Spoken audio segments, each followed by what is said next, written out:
लोकसभा चुनाव में भले ही अभी 2 साल का समय बाकी हो, लेकिन सियासी बिसात बिछाई जाने लगी है। सूबे में नए सियासी प्रयोग के लिए ताना बाना बुना जा रहा है, जिसे अमली जामा पहना दिया तो 2027 का यूपी चुनाव काफी दिलचस्प हो जाएगा। क्या कहता है ये नया रास्ता, देखिए हमारी इस खास रिपोर्ट में।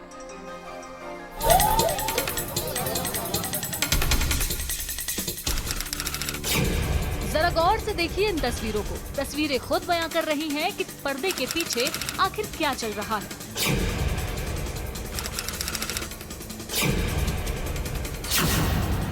पहली तस्वीर 11 नवंबर की है। चंद्रशेखर हरदोई जेल में बंद आजम खान के बेटे अब्दुल्ला आजम से मिलने हरदोई जेल पहुंचे। दूसरी तस्वीर में 18 नवंबर को चंद्रशेखर आजम खान के रामपुर के घर में आजम के परिवार का हाल लेने पहुंचे। वहीं तीसरी तस्वीर में चंद्रशेखर आजम खान से मिलने सीतापुर जेल 21 नवंबर को पहुंचे।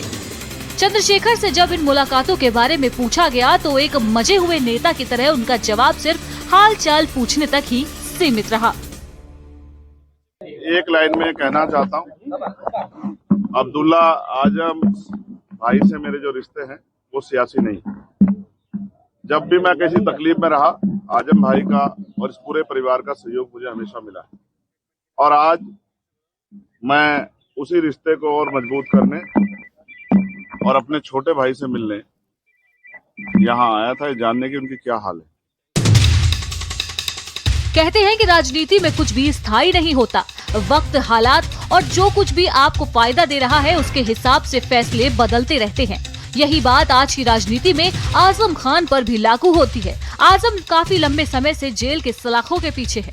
ऐसे में उनका राजनीतिक कद घटना लाजमी है। जाहिर है कि आजम खान भी राजनीति के मजे हुए खिलाड़ी हैं। वो इतनी आसानी से राजनीति के रसातल में जाना पसंद नहीं करेंगे। आजम के मुस्लिम समाज की स्थिति पर इंडिया गठबंधन को लिखे हालिया पत्र को इसी घटनाक्रम का हिस्सा माना जा रहा है। आजम खां अगर जेल से चिट्ठी लिखें और जो सुनने हमारा कि अवैसी, हैदराबाद वाले अवैसी बिनी जिन्ना देश के और उभरते हुए पौधे चंद्रशेखर रावण दलित और मुस्लिम गठजोड़ का और आजम खां का, तो मुझे लगता है कि बहुत बेहतरीन टीम बनने जा रही है।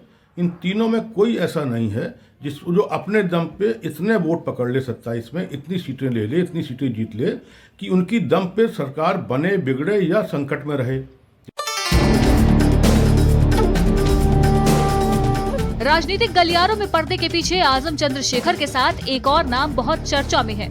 वो नाम है हैदराबाद में मुस्लिमों के झंडा बरदार और उत्तर भारत में राजनीतिक जमीन तलाशते असदुद्दीन ओवैसी का।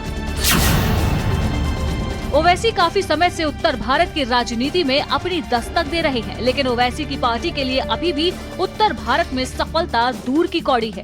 जानकारों की माने तो अगर ओवैसी, आजम और चंद्रशेखर एक मंच पर एक साथ आ जाएं, तो ये समीकरण 2027 में यूपी चुनाव में बड़ा खेल कर सकता है। मायावती का खिसकता जनाधार और मुस्लिम वोटों का समीकरण सपा और बसपा के लिए जरूर सिरदर्द साबित हो सकता है। तो बड़े परिप्रेक्ष्य में ओवैसी का, उत्तर प्रदेश के परिप्रेक्ष्य में आजम खान और चंद्रशेखर रावण का आना खासतौर पर जो इंडी गठबंधन है उसके लिए खतरे का संकेत है। और खासतौर से अगर नुकसान की बात की जाए तो इसमें सीधे तौर पर सपा कांग्रेस को ज्यादा नुकसान होने की संभावना मुझे दिखाई देती है अगर ये तीनों का गठबंधन बन जाता है तो। राजनीति संभावनाओं का खेल है। यहाँ वही संभावना सफल होती है जिससे कुछ फायदा हो। आज के बदलते राजनीतिक समीकरण में आजम, चंद्रशेखर और ओवैसी का एक साथ आना राजनीतिक जानकारों के लिए कोई बड़ी बात नहीं है। बस देखना ये है कि राजनीति का ये नया त्रिकोण कोई नया समीकरण बनाता है या ये बात सिर्फ संभावनाओं तक ही सीमित रह जाएगी। स्पेशल डेस्क, भारत समाचार। और खबर हाथ